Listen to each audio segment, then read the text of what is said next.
Hello everyone, my name is Yogita Sharma, Assistant Professor at DIPS IMT Ramneek Avenue, Jalandhar.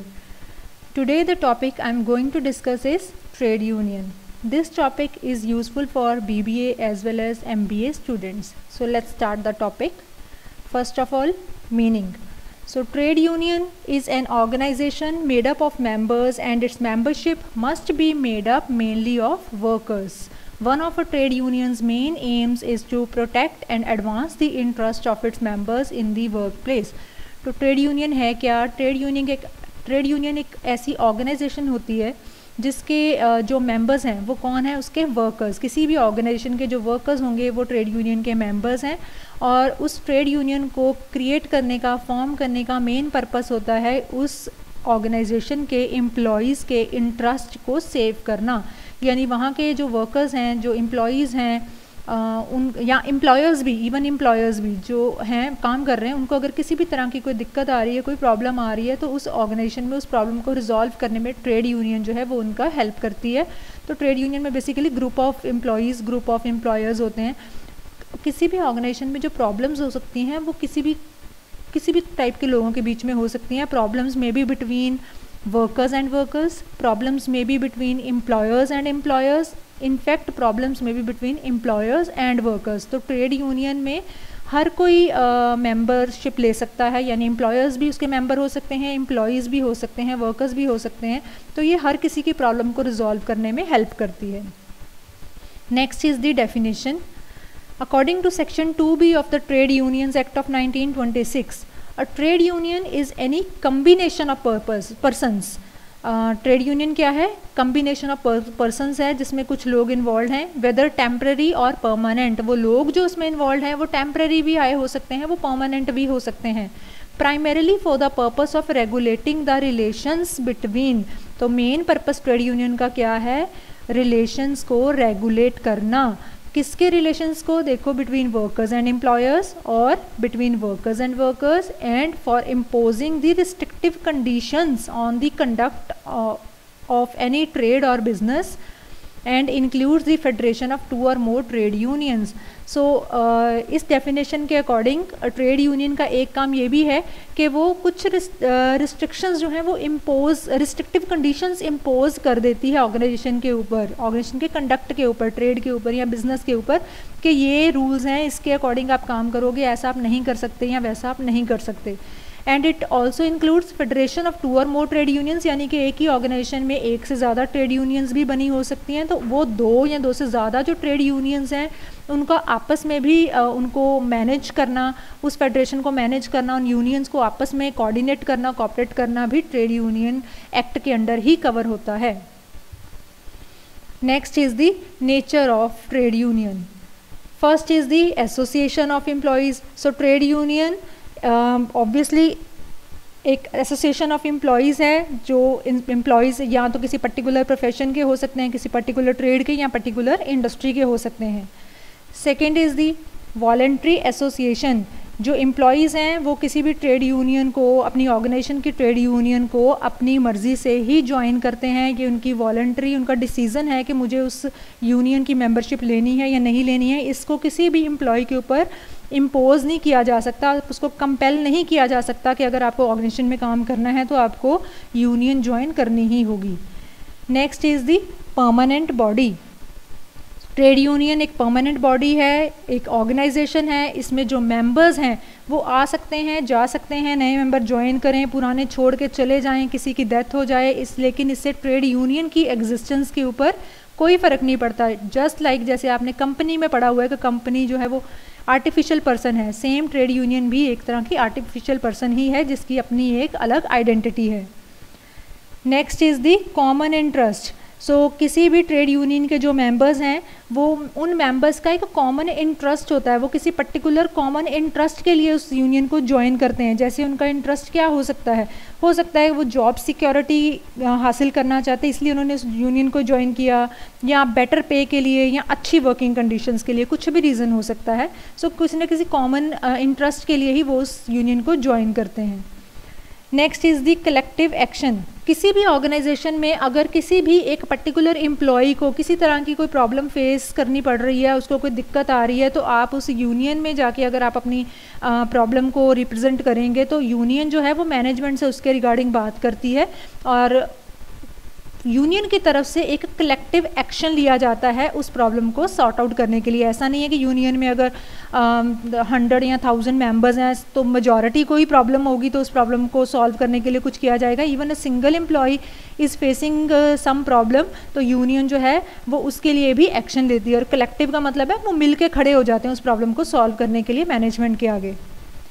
And then is rapport with the management. जब भी किसी worker को किसी भी तरह की कोई प्रॉब्लम फेस करनी पड़ रही है तो उस प्रॉब्लम को आप जब यूनियन में लेके जाते हैं और यूनियन के जो आपके मेन एग्जेक्टिव्स होंगे जिनको आपने लीडर्स वहाँ पे बनाया होगा वो मैनेजमेंट से आपकी प्रॉब्लम को डिस्कस करेंगे तो ऑब्वियसली इससे जो जिस भी पर्टिकुलर एम्प्लॉई के रिगार्डिंग की प्रॉब्लम को आप डिस्कस किया जा रहा है मैनेजमेंट के साथ, उस एम्प्लॉई की मैनेजमेंट में अच्छी रेपो बन जाती है कि यूनियन वाले आए हैं जी इस बंदे की प्रॉब्लम को लेके हमारे पास तो इसको सॉल्व करना है।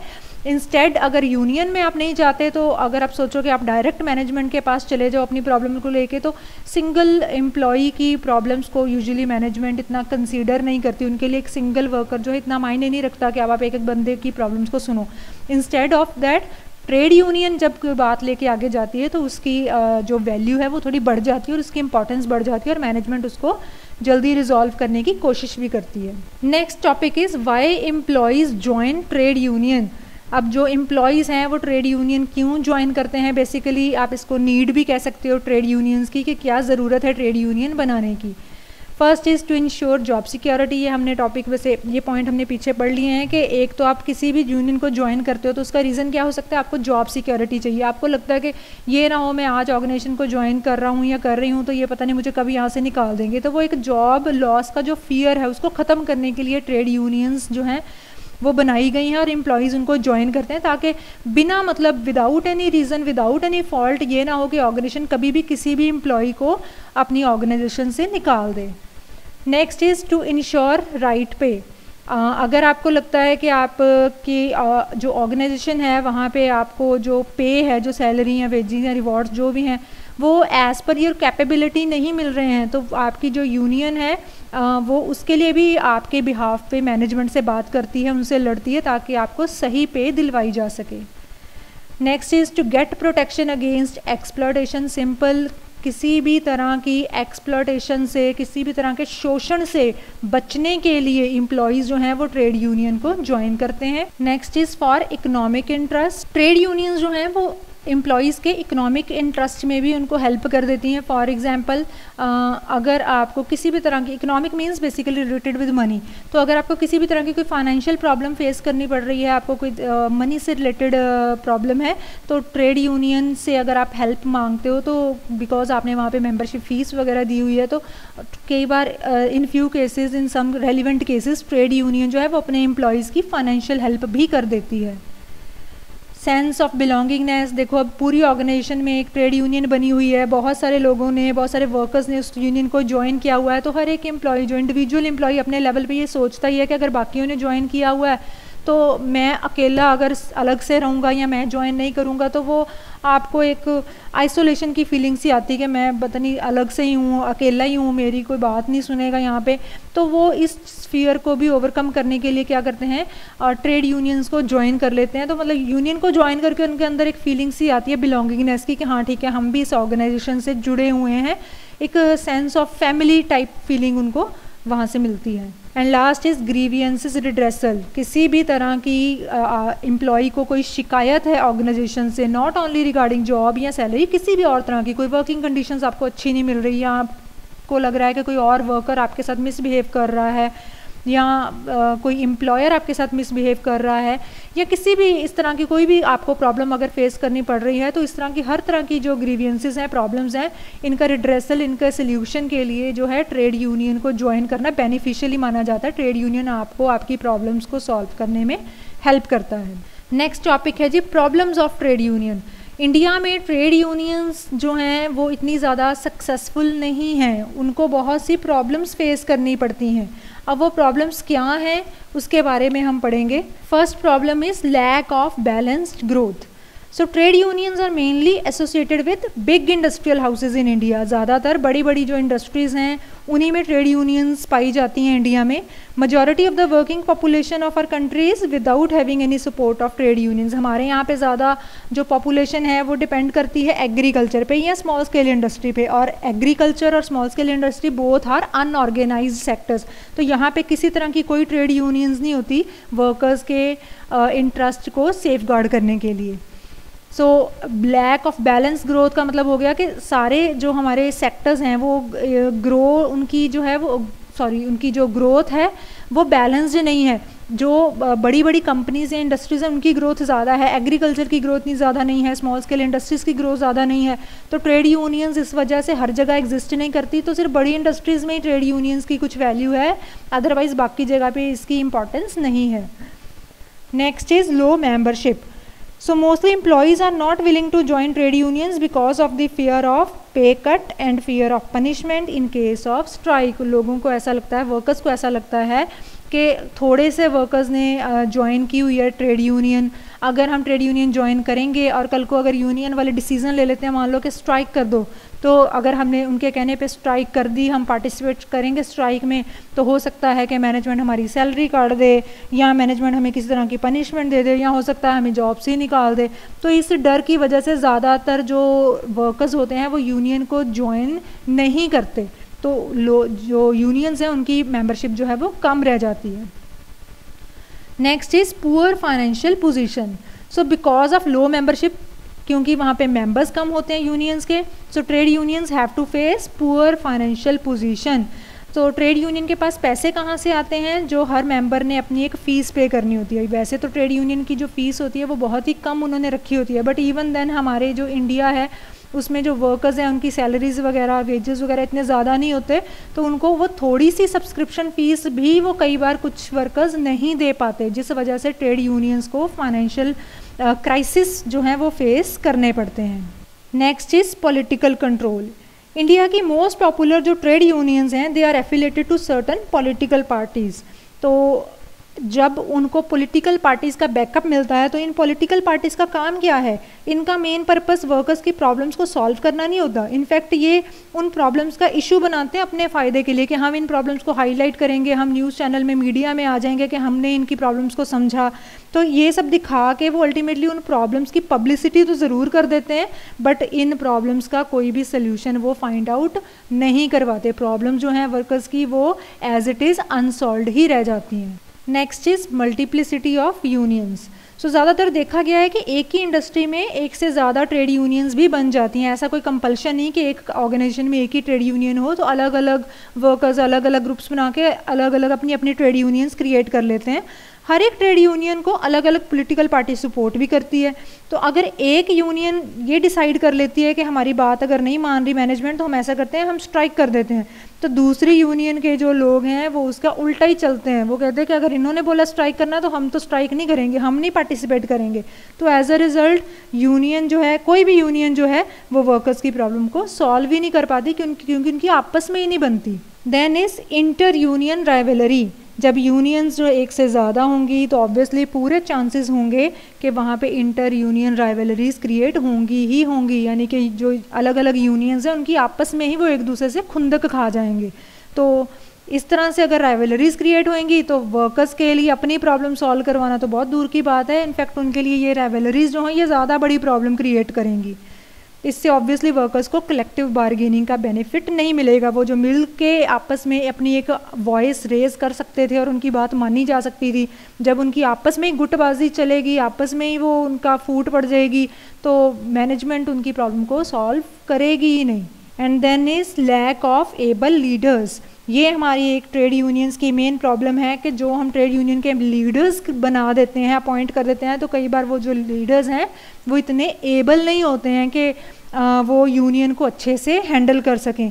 कुछ जगह पे जो यूनियंस हैं उनके लीडर्स ऐसे हो सकते हैं कि जो छोटी छोटी प्रॉब्लम पे अपनी पूरी टीम को या अपने जो ग्रुप ऑफ वर्कर्स हैं उनके अंडर उसको बोल देंगे जी स्ट्राइक कर दो। वो इतनी छोटी छोटी प्रॉब्लम्स होती हैं कि जिसके रिगार्डिंग अगर आप मैनेजमेंट से बात करते तो उसका ईजिली कोई सल्यूशन निकल सकता था, लेकिन वो हर बात पे अपने वर्कर्स को स्ट्राइक के लिए भड़का देते हैं। कुछ ऐसी यूनियन हो सकती हैं जिनके जो लीडर्स हैं वो प्रॉब्लम्स सॉल्व करने में उनको इंटरेस्ट ही नहीं है, वो बेसिकली उनको लीडर तो बना दिया है लेकिन जब भी कोई प्रॉब्लम आएगी वो मैनेजमेंट के साथ मिल जाते हैं, अंडर टेबल वो उनसे कुछ पैसे ले लेते हैं, वो अपना मतलब पूरा निकाल लेते हैं और बाद में मैनेजमेंट जो कहती है वही डिसीजन ला के वो वर्कर्स के ऊपर थोप देते हैं कि हमने तो कहा था जी, वो मानने नहीं या हम उनको कन्विंस नहीं कर पाए sort of. And then last है जी हमारे पास टॉपिक रेमेडीज़। अब इस तरह की जो प्रॉब्लम्स ट्रेड यूनियंस को फेस करनी पड़ रही है इसके रिगार्डिंग हमें कुछ रेमेडीज़ हम सजेस्ट कर रहे हैं कि क्या किया जा सकता है इसको सॉल्व करने के लिए। The very first is maintaining unity.